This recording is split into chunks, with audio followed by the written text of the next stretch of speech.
G'day, Nigel here. Well, it's time to announce our Sax School Legend for February 2021. And we love doing the Legend program because it's our way to really celebrate a member who's doing great. And it's not just about being a great player, but this particular legend caught my eye, and the whole team actually caught our attention because the videos are amazing that she's been sharing in the community. But also, we've really been enjoying watching the way she's been doing collaborations with other members and supporting other members in our community too. That's what the Legend thing is all about, really, is celebrating people in our Sax School community who are doing that, making great music and helping other people to progress as well. So I'm very excited for February 2021 to announce our Sax School Legend is from the UK, and it is Helen Gordon. So I've got Helen here. How are you doing, Helen? I'm really great, and I'm just so touched with this. I really am very humbled, actually. Nice to speak to you. Well, nice to speak to you. And you know what, you should be proud of yourself. You should be, you know, you've deserved it. Oh, thank you. You've earned it. So no, it's wonderful to have you as part of our community. Look, I've just got to find out a bit more about you, Helen, because we've not spoken before. No. I know you've been a member for about, I guess, since last year, right? Yeah, it was summer of last year that I joined up. Yeah, June last year. Okay. So I guess you've been playing for a little bit longer than since June last year, right? Yeah, I started. Yeah, so I started saxophone about 2 years ago. Only 2 years ago. Yeah, but I had a background in playing a lot of clarinet when I was young, and played in concert bands and orchestras and various things until I was sort of early 20s, and then work got in the way, and there was a long gap. All sorts of reasons for that. And I just got to the point 2 years ago where I think this is really ridiculous. I really do want to play the saxophone, and I wanted to pick up the clarinet as well.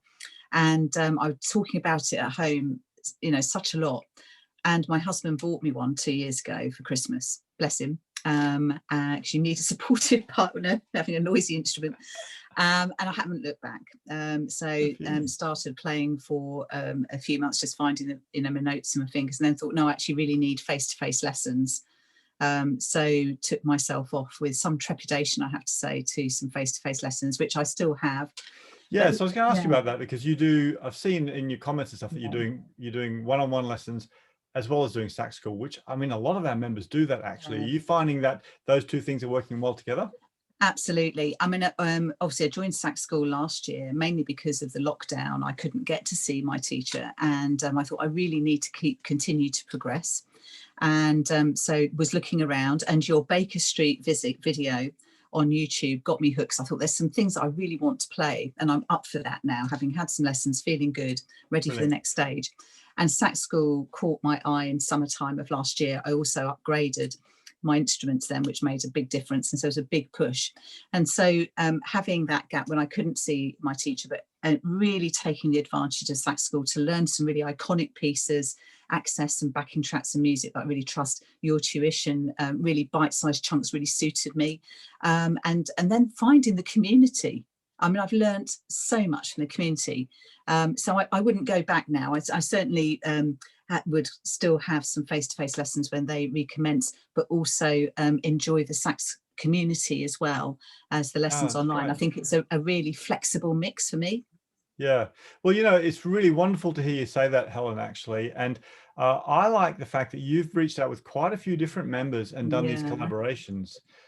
It's great. Like, we talked a lot about collaborations last year, probably even before you joined. We did a bit of a push we did a big collaboration in amongst loads of Sax School members, and that kind of got a lot of people thinking about collaborations. But you really jumped in with both feet there. Those collaborations, there's a lot of work that goes into them, and they're so good for you, I think, as a musician. Have you enjoyed the process of connecting with these different people and then putting those projects together? I mean, I do, because I mean, I never thought in a million years I'd be, you know, buying microphones and, you know, interfaces for recording from a computer. But, you know, here I never thought in a million years I'd be using GarageBand in the way that I have. But again, your tutorial on that has been great. I guess for me, I mean, playing music, you need to play with others. That's, you know, where I've been a long time ago and where I want to be next. So collaborating online, what a great thing to try out. I mean, it was a bit scary, but hey, just get on and do it. and I've loved it. And I have to say, all the people I've collaborated with, they've just been so generous with time, and it's been a fantastic way of just making music at a time of huge difficulty. We can't get together, so why not do it online? And then to be able to collaborate with people all over the country, all over the world, and with different styles, has been a real treat for me. I'm up for anything really, and I like that versatility. I've really enjoyed doing different things with different people. It's been great fun. Brilliant. Yeah, I mean, obviously you are also helping the other person that you are collaborating with, because you're pushing them to raise their playing. I mean, it's just that thing of having to play for yourself is great. Recording yourself, that's a step up. But then playing with somebody else and doing a project together, you want to do it extra good. I know everyone's guilty of doing that, right? Which is a positive thing, because you end up pushing yourself a little bit harder. Exactly. So yeah, really, really good. And then on top of all of that too, you're getting all of that feedback from the community, because your videos are getting 40, 50, 60 comments, loads of conversations going about the videos. And actually, I really liked your Will You, the Hazel O'Connor. Yeah, you did really well with that, by the way. What was your process with that? Did you learn it by ear? Did you work through the music? I know it's a good question. One of my Achilles heels in a way is that I'm not good by ear. That is a learning point going forward. So I'm a real music reading junkie. And it was up with Baker Street. Will You was another thing, 2 years ago, where I just thought I really would love to learn this iconic solo, and had a go. And obviously it's taken 2 years to get to this point. But I think my process has been to try a bit and then put it aside for a while, and then work on my lessons, work on other things, and then come back to it. And as I've noticed I've improved, and I thought, actually, no, now it's time to go back to that piece and give it a go. There's no doubt a new instrument over the summer. Thank you, PPI, no commuting for a few months. But there's no doubt a good quality instrument really helped those top F sharps, I have to say. And I just think then I think for me the final push, and I know the piece really well, but I think just really listening to the piece and getting really underneath the song, so you're really comfortable with it. And somebody posted today a very good comment that you can play something as written, and it will never sound quite as good as if you're either playing it from ear, or you bring some of your own magic to it, and you're able to close your eyes perhaps at some point during it, and you have memorized it to a point, some of it, where you can really let yourself come through. And I think I got to that point a couple of weeks ago, and I thought, let's just do this, let's get some feedback. So I'm really glad I did it. In a way, it was a real push to for me, and I'm really glad I've done it. Yeah, well, you did a great job. And I think that goal of the end point to work toward, of making the video and then sharing it, is a great motivator. See, it's lovely to hear you say that, Helen, because what caught my eye, or my ear, when I was listening to you, because look, there's been a few other people who've been making Will You videos, and actually everyone's been doing a really great job. Maybe it's the lockdown thing, everyone's getting a bit more time to focus on stuff.